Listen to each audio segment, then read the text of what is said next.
How you going? We're St Joan. We're going to play some songs for you. Enjoy.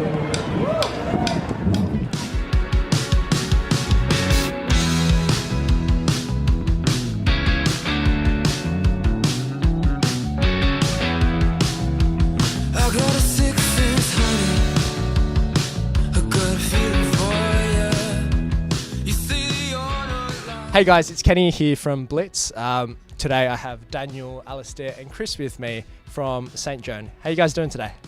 Very good. Yeah, feeling great. Awesome. Cool. I have a couple of icebreaker questions for you. Firstly, does pineapple belong on pizza? Yes or no? Yeah. Yes. 100%. Like, I asked for extra pineapple, actually. Yeah. Yes, because it doesn't have a face. Yes. Great. Because it doesn't have a Great. face. Yeah. Okay, yeah, good. And that makes sense now. Yeah.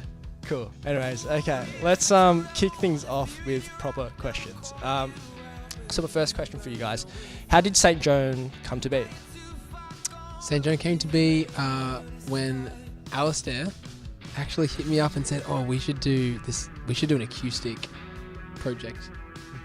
And I was like, "Oh yeah, I've been doing this singer-songwriter thing for a while now. I'd love to play with a band." And so we thought we'd get a band around the songs I'd already written and start playing shows together. So we organised a jam at Dan's parents' house, and I rocked up, and me and Chris found we had a strange connection. I'm setting this up very well.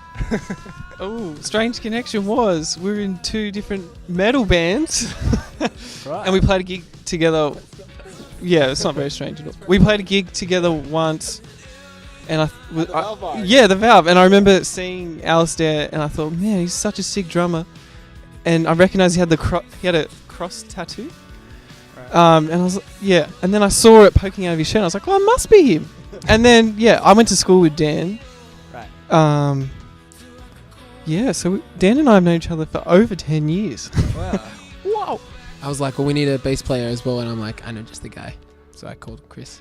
What kind of influenced this St Joan sound? So I have found that with us, we all listen to lots of different things. Like, I listen to a lot of heavy metal still. We all listen to like lots of folk and psychedelic and progressive, and like Bruce Springsteen we're really into at the moment. And so I feel that because each of us is consuming so much different music all at once, we're kind of all bringing, I don't want to say like it's all like a melting pot, but I think we try and purposely not sound like anything that we're into, but we take snippets of what we like. So for example, like Bruce Springsteen writes really beautiful, simple songs and then layers them up.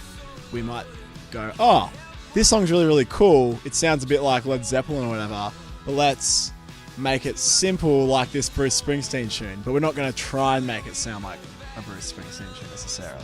I try to describe it that we kind of like, Jeff Buckley meets Tame Impala jamming meets, I don't know, Gang of Youths songwriting, like storytelling maybe? I don't know. I feel like that's a good description of it. Yeah, I'd agree with thank that. you. My next question, you guys have played a few gigs this year, and you've played with the likes of Bad Pony and Peach Fur. What would be one of the most memorable experiences as a band together? Every gig, no matter how normal it may seem, something extremely weird happens. Okay. We had this very memorable gig when we did a little tour up the coast to Maroochydore. It was actually the worst gig we've ever played. But it was memorable. It was so memorable. Why was it the worst gig? It was the worst gig because we rocked up and they were like, "Oh yes, so it's in Coffs Harbour," and I think that's all. Yeah, we won't say the name. Yeah. But they were like, "Oh, where's the PA?" Right. And then we're like, "Oh, we didn't bring a PA." Like, and so that means that there'd be no vocals. Yeah, like Chris's family were there. Like, that people kind of went out of their way to see us, and then there was no PA. Oh no. And so we ended up running to JB Hi-Fi and like getting this like crappy little box thing that somehow projected my voice. Right. And I think throughout the night as we were playing our set, I was just watching this one creepy old guy just like trying to hit on like multiple women. And it was just terrible. Right. And there was no one really listening, or if we weren't there, it wouldn't have mattered. Yikes. lastly, just final question. What do you guys have in store for the rest of 2018? Do you guys have plans of like touring more or like releasing first EP? Yeah, we were thinking about we're gonna release another single, and we're hopefully gonna take a trip to Melbourne and check out the scene. Yeah, new single. I Right. think that it's plans for an EP, kind of like a best of the singles. Like we'll put it together on a physical probably the start of next year. Yeah. We got a lot of supports booked over the next like 2 months or so. And yeah, like we've been like we're lucky enough to be able to go play at Beyond Festival in Kangaroo Valley in November, and we're also going to be showcasing at a different event, which is really like we're not allowed to say anything about it yet, but it's like we're getting our first opportunities really to, I guess, share what we're doing with like industry personnel.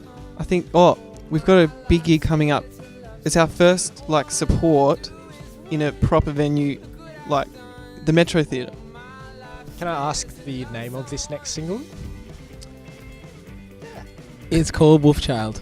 We're really excited about it. We've been sitting on it for a while now. It's all been recorded. The photo's been taken for the cover. We just we're just picking the right day. It's a bit different, Wolfchild. Like it'll be a lot heavier and I think more abstract in its song form. But I think that's exciting for us. Yeah, it's like Wolf Mother meets the White Stripes. The next song, where before you were saying First Blood is like the Killers and Gang of Youths. Yeah. This is more that band jammy, like garage rocky indie thing. Yeah, some other genres. It was written literally in half an hour, so Wow. it's very spontaneous. Nice. That's all my questions for today. Cool. Thanks, Thank you dude. so much. Thanks for asking. Blood dripping out, couldn't help but doubt, 'cause my love